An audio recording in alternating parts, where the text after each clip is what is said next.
Matrix Laboratory or MATLAB. It is a very good language while we are performing numerical computations. अब इसमें काफ़ी सारे basic concepts हैं which should be understand before performing or before doing computation or programming in MATLAB. I have put some of the names here in this slide which are basically simple declaration. Declaration से मुराद ये है कि simple vectors को, scalars को, matrix को कैसे declare करते हैं. Then null matrices जिनमें ज़ीरो की वैल्यूज़ होती हैं, matrix with ones के सारी वैल्यूज़ 1 हैं, and so on. Similarly, how do we perform matrix arithmetic यानी कि addition, subtraction, multiplication कैसे perform होती है. अब रिमेनिंग ऑफ दिस मॉड्यूल में हम कुछ बेसिक ऑपरेशंस परफॉर्म करके दिखाएंगे using MATLAB framework. Number 1 thing is matrix building कि मैट्रिक्स हमारे पास कैसे बिल्ड होती है. यहाँ पर सिंपल समझने की चीज़ ये है कि अगर आपने इन्फॉर्मेशन रो में रखनी है तो सिंपल आप कॉमा सेपरेटेड करोगे, जैसे 1, 0.5. तो अब ये जो इन्फॉर्मेशन है ये हमारे पास रो में जनरेट होगी. लेकिन जैसे ही आप कॉलम चेंज करना चाहते हैं यानी कि नेक्स्ट कॉलम में जाना चाहते हैं तो आपके लिए क्या ज़रूरत है कि वो आप सेमी कॉलम डालोगे. यानी कि अगर आप रो मैट्रिक्स बना रहे हो तो आप कॉमा, और अगर कॉलम वेक्टर बना रहे हैं तो सेमी कॉलम.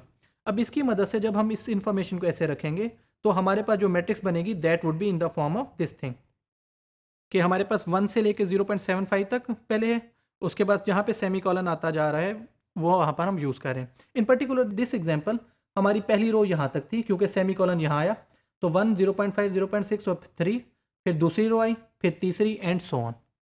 एक्सेसिंग एलिमेंट्स यहाँ पर मैंने एग्जांपल ये दी है क्योंकि ये मैट्रिक्स की फॉर्म में है जिसमें रोज और कॉलम है. तो कंपेरेबल जो सॉफ्टवेयर बनता है वो माइक्रोसॉफ्ट एक्सेल है. एक्सेल में हम क्या करते हैं कि हम रो और कॉलम का यूनियन बताते हैं. For example if I want to read this cell in Excel what I would say D3. D3 से मुराद ये है कि जो 0.99 वैल्यू लिखी हुई है इस सेल को कैसे एक्सेस किया जाए with the help of D3. On the other hand matrix में अब हम क्या करेंगे या मैटलैब में हम क्या करेंगे, we have to give this value as 3,4 which is return here. So यहाँ पे डिफरेंस ऑल्दो ज़्यादा बड़ा नहीं है लेकिन हम यहाँ पर न्यूमेरिक वैल्यूज ले रहे हैं दोनों. Third is the row and fourth is the column. This one is the row and this is the column. Mathematical operators अब कैसे ऑपरेटर्स परफॉर्म किए जाएं, यानी कि कॉमन ऑपरेटर सबसे पहले जो जहन में आता है that is always a plus operator.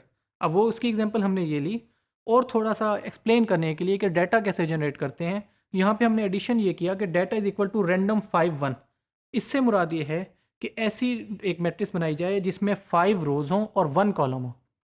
अच्छा, अब ये क्या करेगा कि 5 रैंडम नंबर जनरेट करेगा which would be between 0 and 1.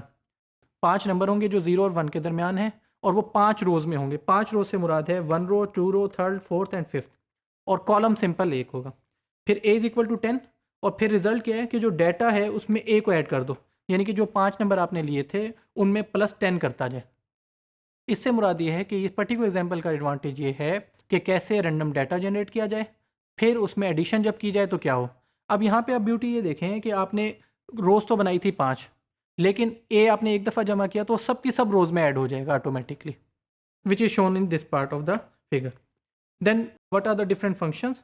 ये मैंने सिंपल फिर एक मैटलैब की बेसिक दिखाई है कि हमने सिंपल जनरेट किया है कि 1, 2, 3 एक हमने वैल्यू दी और उसकी बेस पे जो हमारे पास मैट्रिक्स बनी, 2 रोज हैं और 5 कॉलम्स हैं.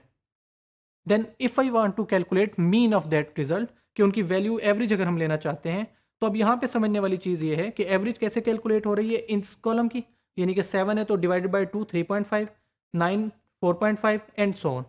तो अब ये मीन कैसे ले रहा है विद रिस्पेक्ट टू कॉलम के ले रहा है कि जो कॉलम की वैल्यूज़ हैं उन्हें ऐड कर रहा है और उनका मीन कैलकुलेट कर रहा है. सिमिलरली स्टैंडर्ड डेविएशन से मुराद क्या है कि जो इनका डिफरेंस है फ्रॉम मीन वैल्यू वो क्या है, ये चीज़ शो की गई है. और फिर सम को अगर हम करना चाहते हैं कि इन सारों को सम कर दे कि जी रिजल्ट्स हमारे पास क्या आ रहे हैं, तो 1 + 6 इज 7, 2 + 7 9 एंड सो ऑन. तो ये बेसिक से फंक्शन हैं जो मैटलैब के हम परफॉर्म करके देख सकते हैं कि वो किस तरफ परफॉर्म कर रही है. Then a very important thing in MATLAB is plotting. ये एक बहुत ही अहम चीज़ है जो मैटलैब का एक बहुत बड़ा बोनस है कि इसमें प्लॉटिंग का मैकेनिज्म बहुत स्ट्रॉन्ग है. प्लॉटिंग से मुराद ये है कि ग्राफ बनाना, कि थिंग्स को बताना कि वो कैसे शो होंगे.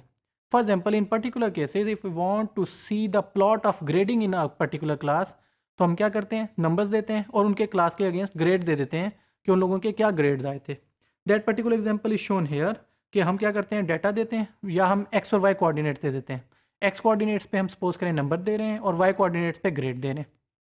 तो इसकी मदद से हम देख सकते हैं कि क्लास में स्टूडेंट्स के क्या ग्रेड आए थे। तो this is basically a plotting example in which we have x is equal to 0 to 0.1 और फिर 2 इंटू पाई मल्टीप्लाई हो रहा है और हम उसका साइन x ले रहे हैं।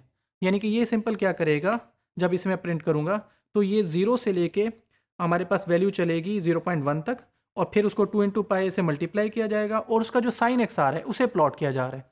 तो ये एक पर्टिकुलर एग्जांपल है जो स्ट्रेंथ शो करती है of MATLAB for plotting purposes.